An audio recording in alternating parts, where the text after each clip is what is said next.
Увесь свет з жахам назірае за дзеяннямі беларускага кіраўніцтва падчас каронавірусу і не разумее, што робіць Александр Лукашенко, навошта ён гэта робіць і адкуль такая смеласць рызыкаваць жыццямі людзей. Сёння мы паспрабуем пашукаць адказы на гэтыя пытанні. Госць размовы дырэктар цэнтру еўрапейскі дыялог Анатоль Лябедзька. Ну а весці праграму будзем мы, Віталь Цыганкоў і Святлана Калінкіна. Вітаю вас. Добрый день. Антоль, акрамя таго, што вы зараз дырэктар цэнтру, але в 90-е гады вы былі дэпутатам Верховнага Савета 12-го склікання побач з Александром Лукашенком, які таксама быў дэпутатам, а калі ён стаў прэзідэнтам, вы нават пэўны час выходзілі ў яго каманду. Напэўна, вы лепш за іншых ведаеце адказ на гэтае пытанне, якія псіхалагічныя ці, можа быць, асабістыя прычыны прымушаюць Лукашенко паводзіць так, як ён зараз паводзіць. Ну, на мой погляд, Лукашенко недооцаніў маштаб коронавірусу як праблемы, як выкліку. А калі ты неправільна ацэньваеш сітуацыю, то гэта азначае, што і атрымоўваецца неадэкватная, нелюстэркавая стратэгія і тактыка дзеянняў. Лукашенко перабольшыў свае аналітычныя здольнасці і чуйку, якая калі-нікалі дазваляла яму праходзіць паміж кропель дажджу. Мне падаецца, што адносіны яго былі сфармаваны як нейкая чарговага свінога грыпу ці нешта такое, што мы ўжо перажывалі. Ну, перажылі неяк вельмі проста. І калі мы ўзгадаем першыя інфармацыйнае суправаджэнне Лукашенка, то яно на чым будавалася, што Александр Лукашенко гэта правідзец, гэта вангай. Ён прадказаў коронавірус у 2008 годзе. Все чакалі, што вось гэта праз месяц-другі завершыцца, і Лукашенко з'яўляецца ўвесь у белым. Нават глядзіце, там лямантавалі, не ведалі, што рабіць, а тут чалавек цвёрдай рукой вельмі спакойна прайшоў гэты накірунак. І для Лукашенка вельмі істотна заўсёды быць непадобным на іншым. Ну, як мінімум, ён справакаваў вялікую цікавасць да Беларусі. Я асабіста даваў інтэрв'ю нямецкай тэлевізіі, дацкай, латвійскай. Усе цікавяцца, што тут адбываецца. Напэўна, трэба прызнаць, што такая спецыфічная цікавасць, што за дзікуны жывуць у гэтай краіне, што за дзіўны прэзідэнт, што за дзіўны футбол пасярод пандэміі. Вот она такого кшталту цікавасць. Але Лукашенко гэтым падпітваецца. Ён у эпіцэнтры ўвагі. Пра Беларусь гаворыць, яна зараз выйшла і ўвайшла ў інфармацыйную ленту, чаго дабіваюцца многія, а Лукашенко не вельмі ўжо істотна. Ён жа гне сваю лінію, ён не можа прызнаваць памылак. Вот это псіхалагічны момант, трэба на яго зрабіць асаблівы акцэнт. Лукашенко, нават калі відавочна ўсім, што гэта параза, што гэта тупік, Лукашенко не можа гэта прызнаць. Ён, я ўзгадваю, калі ўж згадваць 90-е гады, то нейкі час мне прыйшлося, ці давялося, ці пашчасціла прысутнічаць на нарадах у Александра Лукашенкі. І што адбывалася? Лукашенко слухаў, на твары яго была міміка, ён крывіўся, ён быў гэтым незадаволеным, таму што на першых такіх нарадах там гучала ўсё. І пэўная крытыка, і нейкія свае думкі і гэтак далей. А праз нейкі час ужо астатнія суразмоўцы пачалі падбудоўвацца пад Александра Лукашенка, пад яго міміку. І Лукашенку на пачатку гаварылі, вот гэта нельга зрабіць, таму што гэта справакуе там такія-то складанасці, такія канфлікты і гэтак далей. А Лукашенко гэта рабіў. І атрымалася так, што у перспектыве кароткачасовай ён ламаў сітуацыю праз калена, і быў бы эфект, што так можна рабіць. Лукашенко не задумаўся, што будзе там у доўгатэрміновай перспектывы. Ну, напрыклад, як дамова саюзнай дзяржавы. Так. На пачатку гэта выглядала прыгожа, там шлагбаумы там зносілі, у эпіцэнтры ўвагі, Лукашенко на пад'ёме, а спрацавала гэта ў стратэгічным такім доўгатэрміновым плане як вялікая пагроза для таго ж самага Лукашенка. Ну, я думаю, што тады для яго у першую чаргу была бачная перспектыва пасады ў Крамлі. Так, шапка Мономаха. І таму ён гэта і рабіў. Вось чым ён кіруецца зараз, калі сам прызнае, што, напрыклад, у Віцебску там былі дні, дзе за дзень 268 чалавек з пнеўманіяй. Чым ён кіруецца, калі зараз адмаўляе пагрозу? Я часта думаю, каб у краіне захварэла раптам 3000 кароваў, і ветэрынары зрабілі ўсё насуперак парадам сусветнай эпідэміялагічнай службы.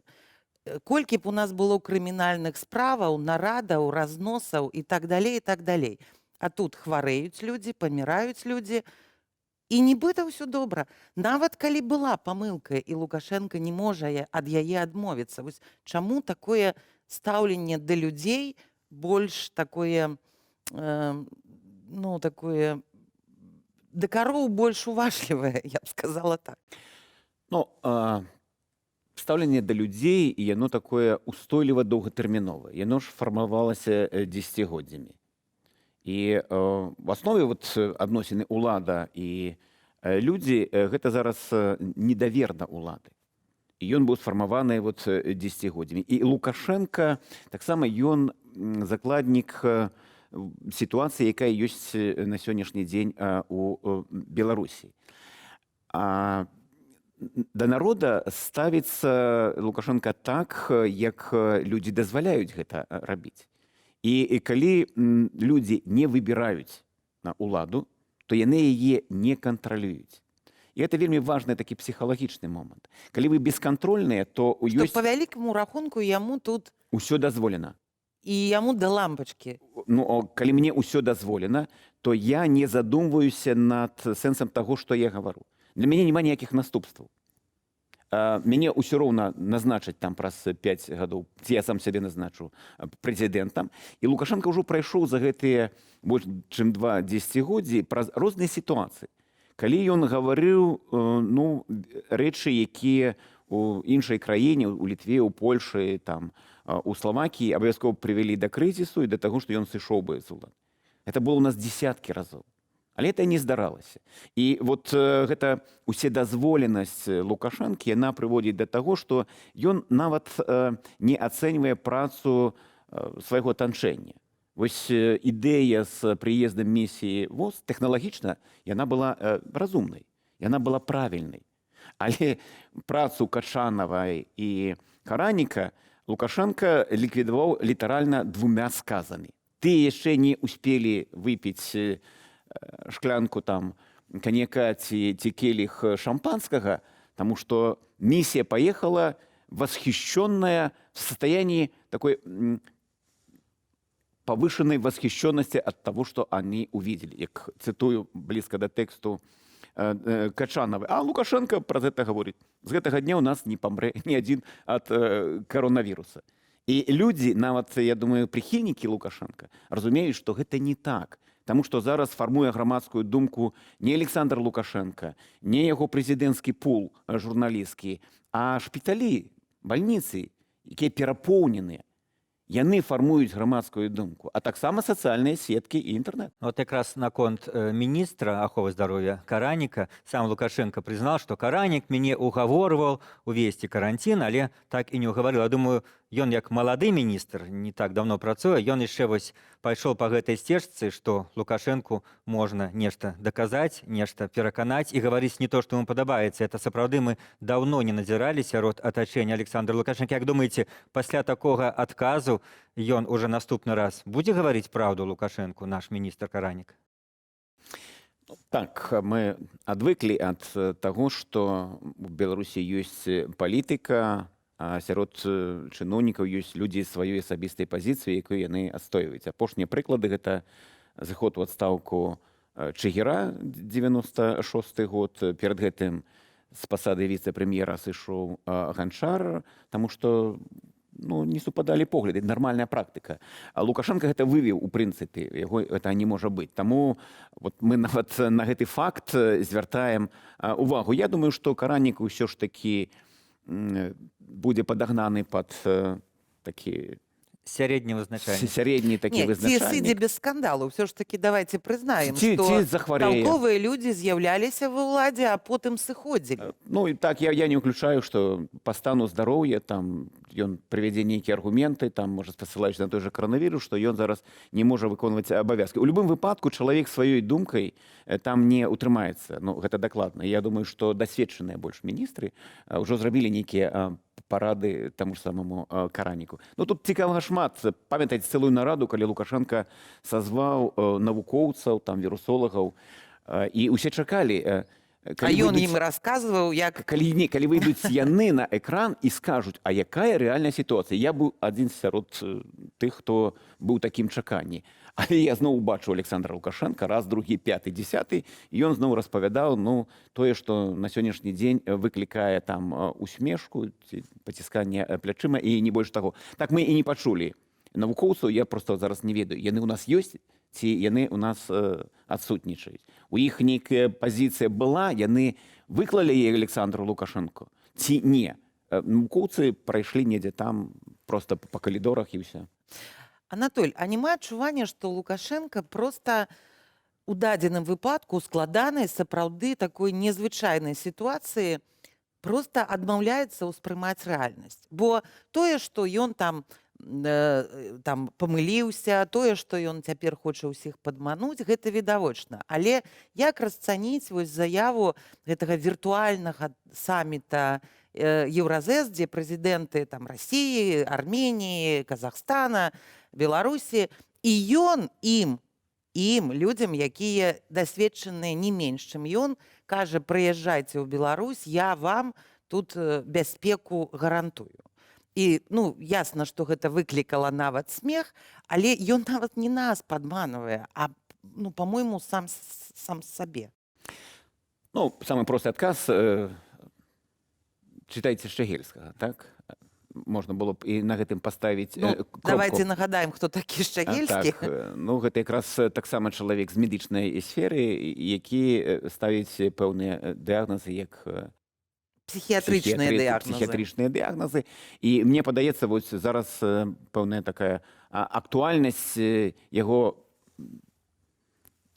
дыягназу, які ён рабіў, яна зараз, ну, для многіх людзей, відаць, успрымаецца крыху па-іншаму, таму што, ну, больш свежыя такія факты.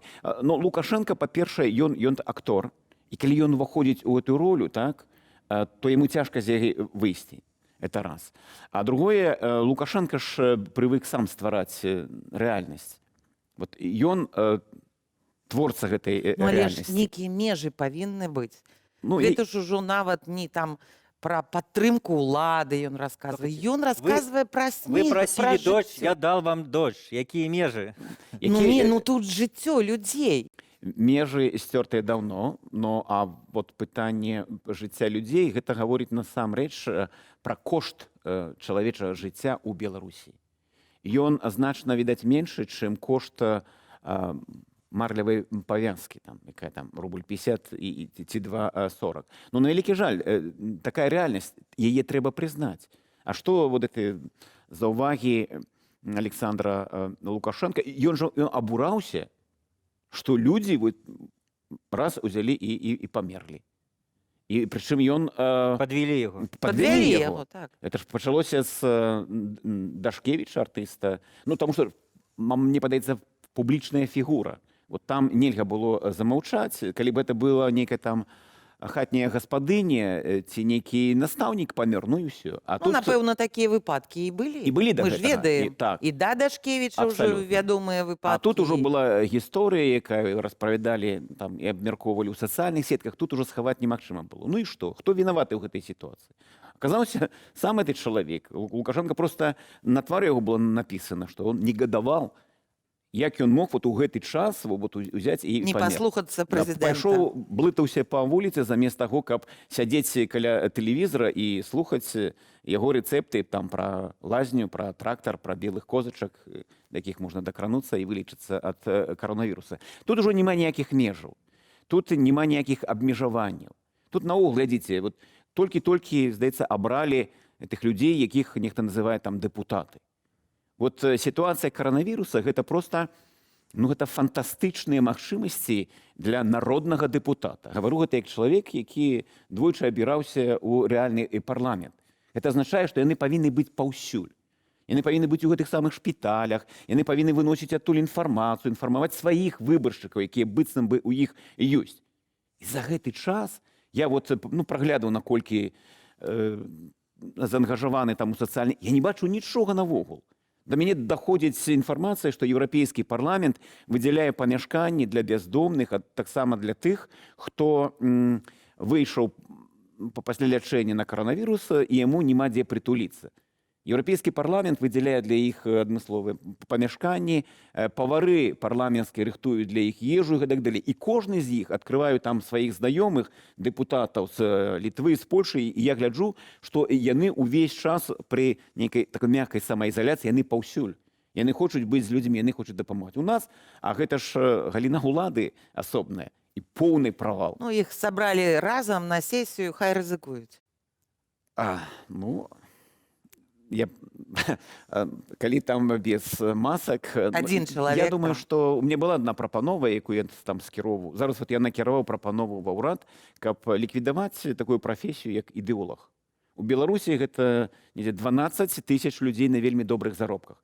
Давайте мы вот у гэтай сітуацыі 12 тысяч урачоў з вот такой зарплатай, якія ведаюць, дзеля чаго яны рызыкуюць і за што яны рызыкуюць. Не, нам ідэолагі патрэбны. Ці там прапановаў, давайте мы спецпаліклініку у Ждановічах, якая забяспечаная лепш, чым любая медычная установа.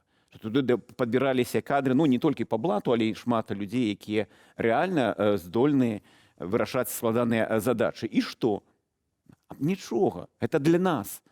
Гэта на выпадак, калі раптам нешта здарыцца, можа, з тымі самымі дэпутатамі ці з урадам, для гэтай місіі і будзе выкарыстоўвацца спецпаліклініка ў Ждановічах.